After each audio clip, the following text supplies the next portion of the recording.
예, 이번 시간은 채무자 여러분들한테 좋은 소식인데, 그 개인회생 파산 진행하실 때 그 임차보증금을 면제재산 자체를 이제 액수를 상향 조정했어요. 이게 상향 조정했는데, 이게 왜 개인회생이나 파산을 신청하는 채무자분들한테 좋은 거냐면, 이제 개인회생의 원리하고 개인 파산의 원리를 좀 이렇게 생각해 보시면, 개인회생의 원리는 내가 가진 재산보다는 3년에서 5년 동안 갚아야 할 변제금이 더 많아야 됩니다.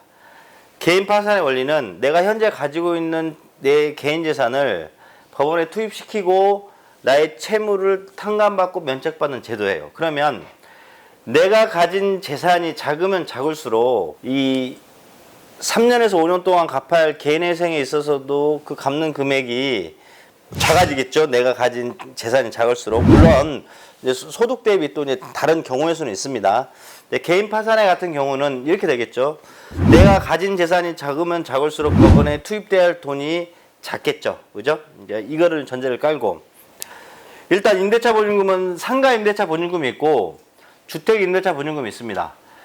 상가 임대차 보증금, 내가 장사를 하는데 5천만 원에 한 달에 100만 원짜리 월세를 가지고 상가를 장사를 해요. 그럼 이때 보증금 5천만 원은 무조건 내 개인 재산입니다. 그러니까 상가를 운영하신 분들이 다른 재산이 전혀 없다는 전제하에 개인회생을 하시려면 3년 동안 5천만 원보다는 더 갚아야 돼요. 상가 임차 보증금 5천만 원 때문에. 근데 개인 파산을 진행하실 때는 5천만 원을 법원에 투입시켜야 됩니다. 내 개인 재산 5천만 원 때문에. 그래서 상가 임대차 보증금은 무조건 내 개인 재산 잡힌다.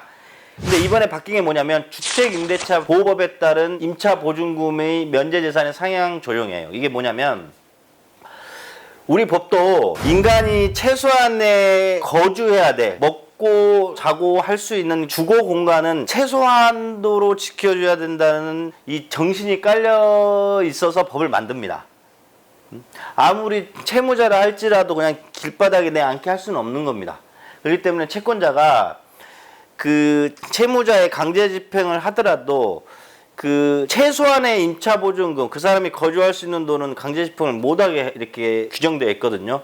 그 다음에 그 건물이 경매가 되더라도 최우선적으로 다른 거 말고 최우선적으로 그 주택 임차인들 있잖아요. 이 사람들한테 먼저 배당해줘야 될 그 임차 보증금이 이거를 면제 재산을 하거든요. 이걸 개인회생, 채무자회생 및 파산에 관한 법률에서도 그 돈만큼은 개인 재산을 잡지 않고 면제시켜줘요. 면제.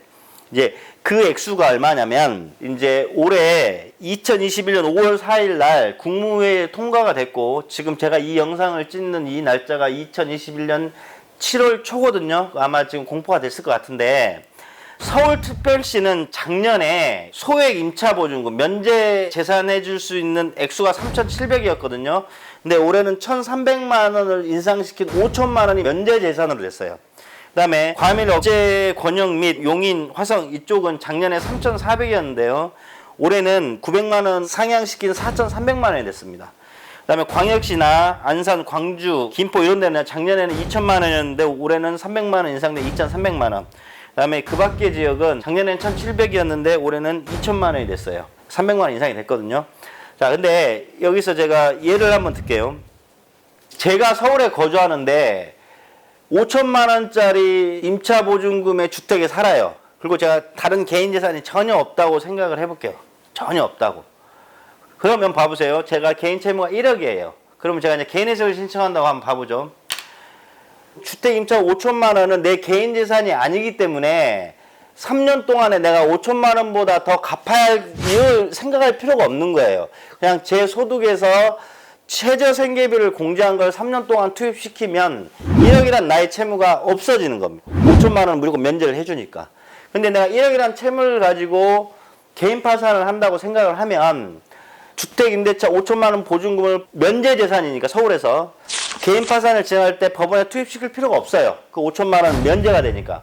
그러면 내가 다른 재산이 전혀 없다는 전제를 깔면 법원에 10원도 투입하지 않고 내 개인 파산이 진행돼서 채무를 날려버릴 수가 있는 거죠. 면책 판결을 받을 수 있는 거죠. 이렇게 해서 작년 대비 이렇게 많이 상향시킨 이유는 지금 부동산이 너무 많이 올랐잖아요. 특히 서울 같은 데는 작년 뭐 주택 3법 해가지고 막 전월세가 많이 오르다 보니까 5천만 원까지, 그러니까 작년 대비 1,300만 원까지. 그러니까 이렇게 해서 각 지역별 부동산 시세를 비교해서 액수를 이렇게 상향시킨 거예요. 그러니까 중요한 건 뭐냐면 작년에 비해서 올해는 면제재산이 상당히 높아졌다. 주택, 임대차, 보증금만 얘기하는 겁니다. 상가 임대차는 아닙니다.